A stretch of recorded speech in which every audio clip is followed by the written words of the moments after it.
As you wander through the forest this fall, listen closely.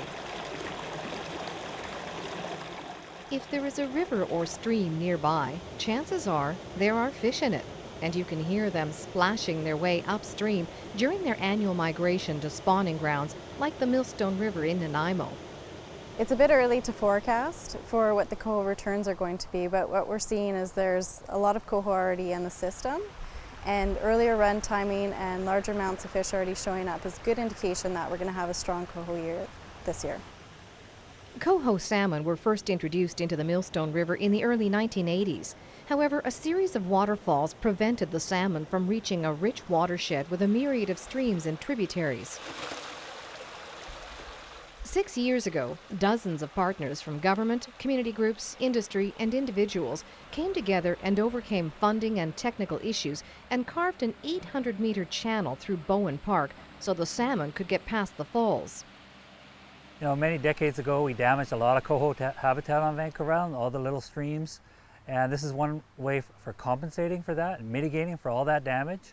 So it's a little bit of payback to the fish. It's excited to see a success story, and this is truly a success story. When you see the fish that are in here and you're seeing them going up, and how wonderful that is to be a part of such a great event. The Millstone Side Channel was built in 2007. 3 years later, when the first offspring from those returning fish made it up this channel, came back, about 500 were documented going to the upper reaches of the Millstone watershed. This year, expectations are high because it's the offspring from that very large run in 2010 that are coming back up the channel. So the channel itself can actually produce or support 30,000 fry, so that's a significant number of coho. What we're finding that there's really high survival rates in the Millstone channel, and based on some preliminary information from 2010, there's about a 5% survival. So, you know, based on the 2010 return of 500 fish, we're expecting, you know, upwards of 1,500, hopefully. There aren't many places where people can witness the spectacle of nature and learn about our salmon resource and habitat conservation. I think a lot of people have no idea that this is here. This is a jewel in the middle of our city that people go around it. We have many main roads around the outsides of it, but they have no idea what's in the heart of it. So we have interpretive signs all through the side channel, down through the park, that talk about the life cycle of the salmon. They show different parts about why we've done this little side channel and the benefits to it and how successful it's been.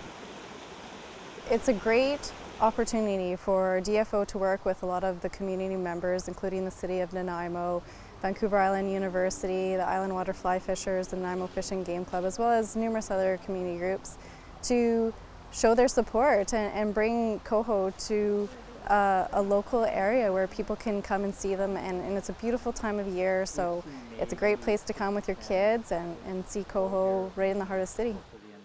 Vancouver Island University uses the side channel to undertake field projects in conjunction with Fisheries and Oceans Canada. Students count the fish in the channel, and radio telemetry studies are also undertaken to track coho migration into the upper watershed. This is a jewel in Nanaimo. I call it the outdoor classroom. We're only a 5-minute drive from the VIU campus. There's a buzzword we call experiential learning, and there's nothing like hands-on learning. Talk about it in the classroom, come here in the city to actually get the hands-on experience, and in our program, dealing with the public is very important. It's hoped one day the self-sustaining Millstone River Coho Salmon Run will be large enough to support a local food and sport fishery. In Nanaimo, I'm Annette Lucas.